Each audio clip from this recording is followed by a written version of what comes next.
사랑하는 성도님들과 함께 은혜 나눌 말씀은 레위기 7장 35절에서 38절까지의 말씀입니다. 집중적으로 살펴볼 말씀은 37절, 38절의 말씀입니다.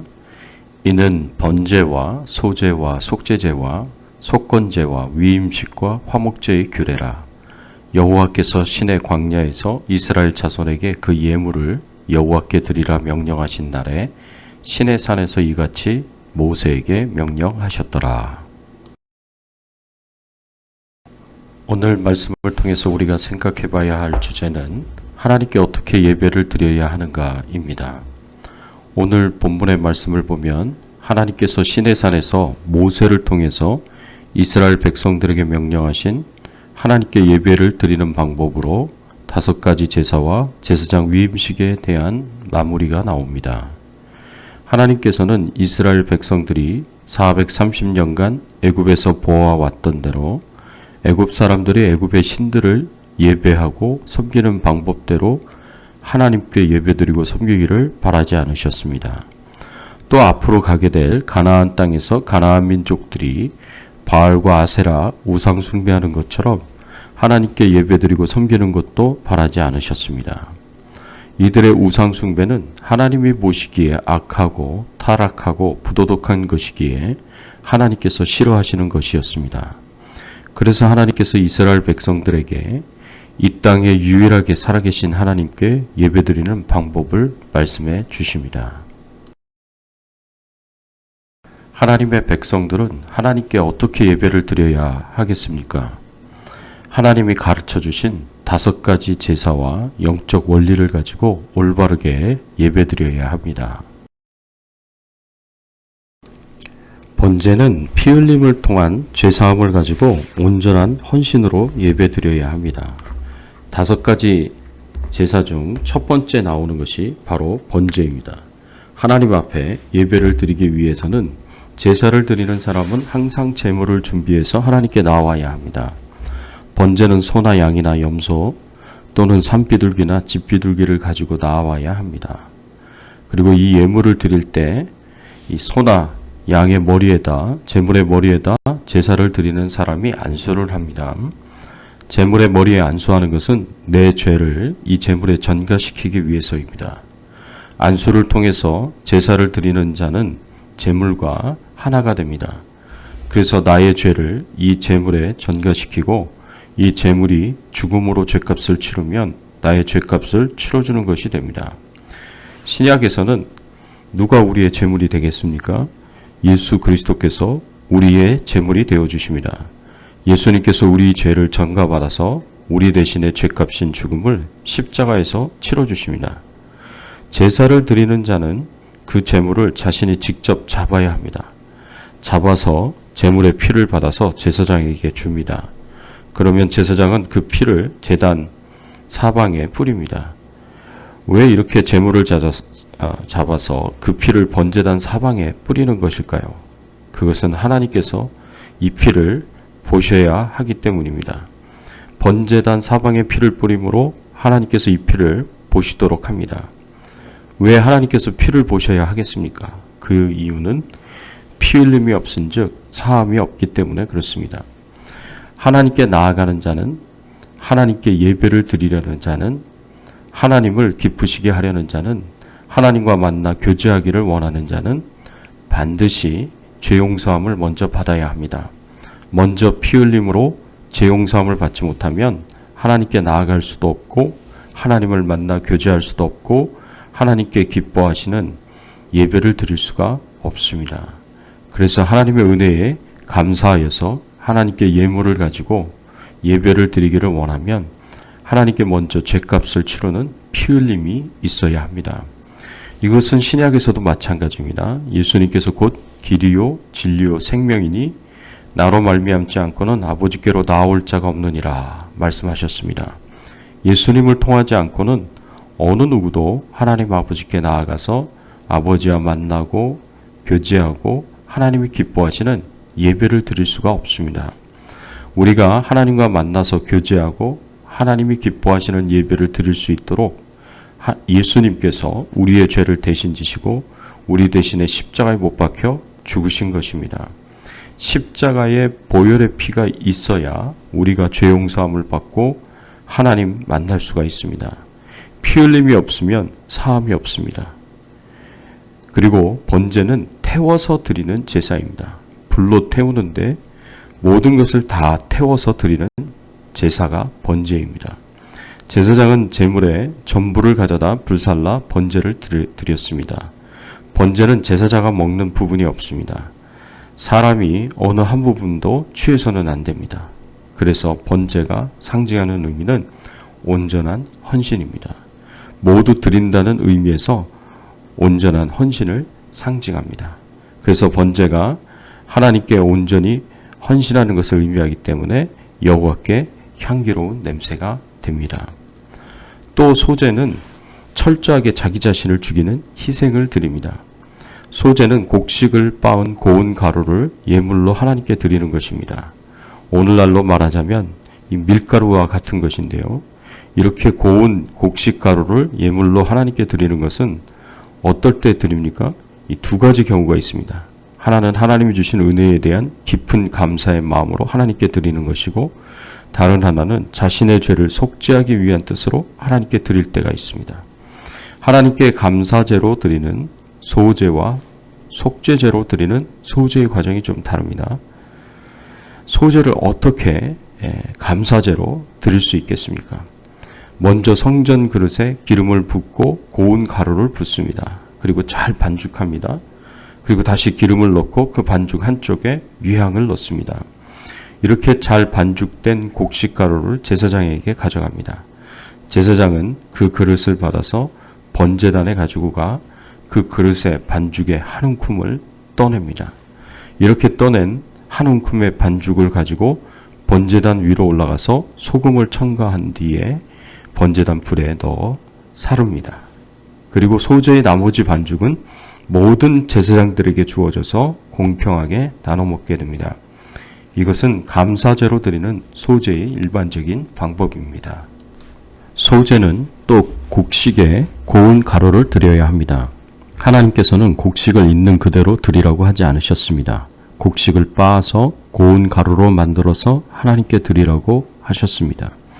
하나님께서는 왜 곡식을 있는 그대로 드리지 않고 꼭 이렇게 빻아서 고운 가루로 만들어서 하나님께 드리라고 하셨을까요?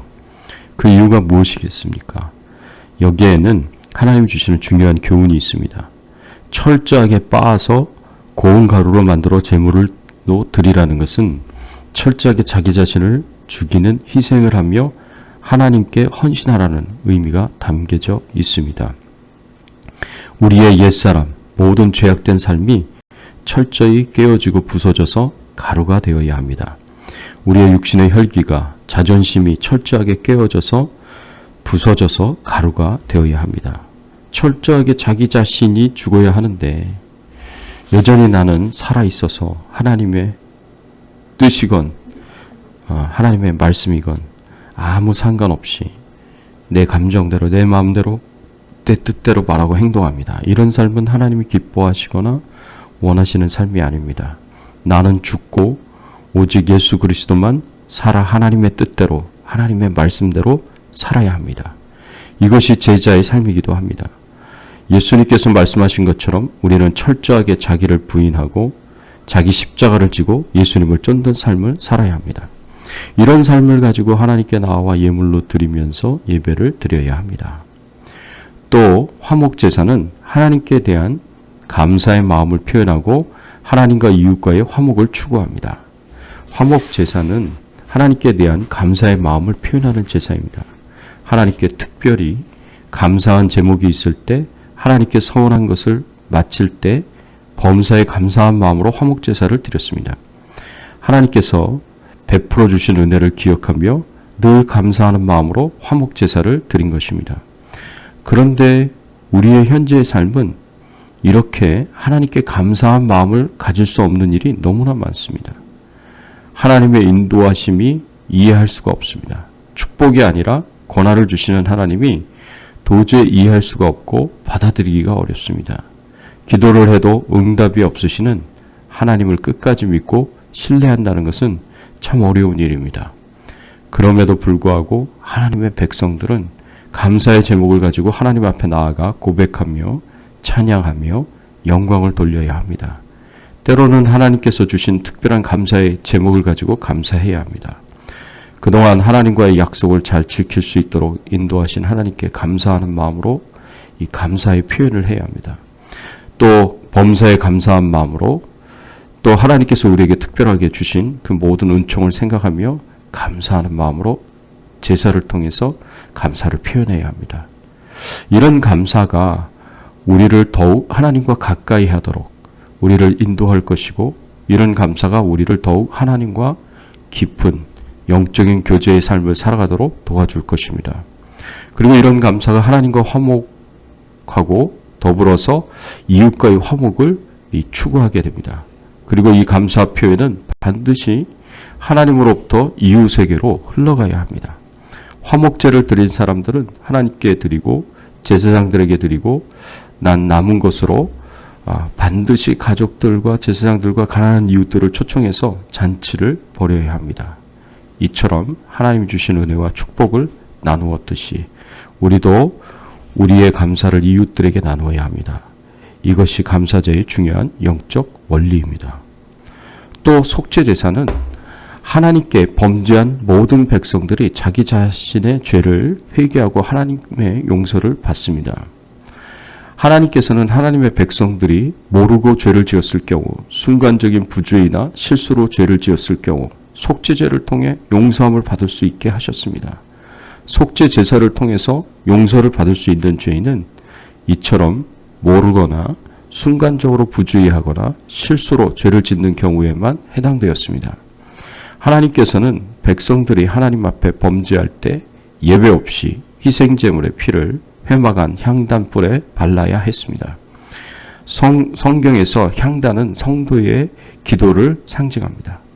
그런데 이 향단의 뿔들의 피를 바른다는 것은 백성들의 죄로 말미암아 하나님과의 기도가 막히게 되는 것을 다시 정결하게 회복시킨다는 의미가 담겨져 있습니다. 우리가 하나님께 범죄하면 하나님께 드리는 기도가 막히게 됩니다. 그리고 대제사장의 죄는 그 누구보다도 큰 영향을 끼치는 것이기 때문에 성소의 휘장에까지 7번 뿌려서 정결케 해야 합니다. 이것은 하나님과의 교제가 막히게 되기 때문에 성소의 휘장에까지 피를 7번 뿌려서 정결하게 한 것입니다. 우리의 죄를 먼저 하나님께 진심으로 회개하고 하나님의 용서를 받지 않고는 우리는 하나님이 기뻐하시는 온전한 예배와 기도를 드릴 수가 없습니다. 하나님 주시는 은혜와 축복을 누릴 수가 없습니다. 오히려 우리의 용서받지 못한 죄악들이 하나님의 심판과 형벌을 불러올 뿐입니다. 우리 모두가 하나님 앞에 우리의 죄악에 대하여 큰 책임이 있다는 것을 기억하시고 항상 하나님 앞에 나오면서 반드시 회개하시고 하나님의 용서를 받으시기 바랍니다. 속건제는 하나님의 소유와 이웃의 소유에 대한 범죄에 대하여 회개와 배상이 있어야 합니다. 속건제는 속죄제와 마찬가지로 부지 중에 죄를 지은 죄인이 하나님께 회개하며 하나님께 용서를 구하는 제사입니다. 그런데 속죄제사와 다른 차이점이 있다면 하나님과 이웃에게 배상을 한다는 점입니다. 하나님께 손해를 끼친 것을 배상하고 이웃에게 손해를 끼친 것을 배상해야 합니다. 그래서 속건제를 가리켜 배상죄라고 부릅니다. 하나님의 성물에 대하여 하나님의 것으로 선포되어진 것에 대하여 범죄한 모든 것은 순양으로 속건제를 드리라고 명령하십니다. 그리고 성물에 대해서 5분의 1을 더하여 제사장에게 주되 지정한 가치를 따라 주어야 합니다. 속건제사에는 자기가 범한 성물의 가치에 5분의 1을 더 추가해서 120%로 배상해야 합니다. 하나님께서 속건제사를 드리며 5분의 1을 추가하여 120%를 배상하게 한 이유가 무엇이겠습니까? 속건제를 드림으로 죄는 씻어지지만 자신이 한 행동에 대해서는 반드시 그 이상의 대가를 지불하도록 하십니다. 왜 이렇게 하실까요? 죄인을 용서하시려면 아무 조건 없이 용서를 해주시지 용서를 하시면서 120% 배상을 하라고 하신 이유가 무엇이겠습니까? 여기에는 하나님의 의도가 있습니다. 그 의도는 우리가 지은 죄에 대하여 반드시 대가를 지불해야 한다는 것을 교훈하는 것입니다. 120%를 배상하게 함으로 죄를 지은 대가를 깊이 기억하게 하시고 다시 죄를 짓지 않도록 하기 위해서입니다. 일반적으로 사람은 자신이 지은 죄를 잘 잊어버리기가 쉽습니다. 그래서 다시 죄로 돌아가서 죄를 반복적으로 짓기 십상입니다. 이런 인간의 본질을 잘 아시는 하나님께서 우리가 반복적으로 죄를 짓지 않도록 하시기 위해 자신의 죄에 대하여 상당한 대가를 치르도록 하신 것입니다. 그래서 속건 제사를 통해서 용서는 하시되 상당한 대가를 치도록 하셨습니다. 예수님께서 우리를 대신하여 우리 죄값을 치르기 위해 하나님께 속건 제물로 드려졌을 때 원금 이상의 엄청난 이자까지 드린 것입니다. 왜냐하면 예수님은 우리 한 사람 한 사람을 대신하기에는 너무나 넘치는 재물이시기 때문에 그렇습니다. 예수님은 우리와 똑같은 사람의 육체를 가지셨지만 우리를 충분히 대신하시고 대표하셔서 십자가에서 대속의 죽음을 당하실 수 있으셨지만 사실 예수님의 육체 안에는 하나님만이 가지신 신성을 가지고 계셨습니다. 예수님께서 우리가 가지고 있는 인성도 가지고 계셨지만 우리에게 없는 하나님만이 가지시는 신성을 가지셨습니다. 그런 면에서 볼 때 예수님은 충분히 우리를 대표하실 뿐만 아니라 훨씬 넘치시는 분이십니다. 그렇기에 예수님께서는 우리의 죄를 대속하기 위한 속건 제물이 되셨다는 것은 원금과 무한대의 이자까지 합쳐서 배상하셨다는 것을 의미합니다. 이런 의미에서 예수님은 우리의 속죄 제물이 되시기도 하시지만 속건 제물도 되시는 것입니다. 이렇게 우리는 예수님의 대속의 죽음으로 인하여 죄와 사망의 권세에서 구원을 받았습니다. 이것이 얼마나 큰 축복입니까? 그래서 우리는 이제 우리 것이 아니라 하나님의 것입니다. 하나님께 갚을 수도 없는 죄의 빚을 쌓지 마시고 부디 남은 인생 하나님의 영광을 위해서 사시기 바랍니다. 이제 이 몸은 나의 것이 아닙니다. 이제 나의 인생도 나의 것이 아닙니다. 내가 가진 모든 것이 다 하나님의 것입니다. 그래서 항상 하나님의 뜻이 무엇인지 살피시고 늘 죄의 빛을 탕감하여 주신 은혜와 축복에 감사하시면서 하나님의 뜻대로 하나님의 영광을 위해서 살아가야 합니다. 사랑하는 성도 여러분, 하나님께서 하나님께 나와 예배드리는 방법으로 가르쳐 주신 5가지 제사와 여기에 담겨져 있는 영적 의미를 꼭 기억하시고 하나님께 올바른 예배를 드리시고 하나님과 친밀한 깊은 교제를 나누며 하나님이 주시는 은혜와 축복을 풍성하게 누리시기를 예수님의 이름으로 축원합니다. 함께 기도하겠습니다. 하나님 아버지 감사합니다. 오늘 말씀을 통해서 5가지 제사를 통하여 하나님 앞에 어떻게 예배를 드려야 할 것인지를 가르쳐 주시고 교훈하여 주시니 감사를 드립니다. 하나님께서 가르쳐 주신 이 예배의 방식을 따라서 영적 원리를 따라서 저희들이 살게 하시고 그래서 하나님과 더욱 깊이 있는 친밀한 교제를 나누며 하나님의 영광을 위하여 살아갈 수 있는 저희들이 되게 하여 주시옵소서. 오늘 하루도 동행하여 주시고 축복하시는 하루가 되기를 소원하오며 예수 그리스도 이름으로 간절히 기도드리옵나이다. 아멘.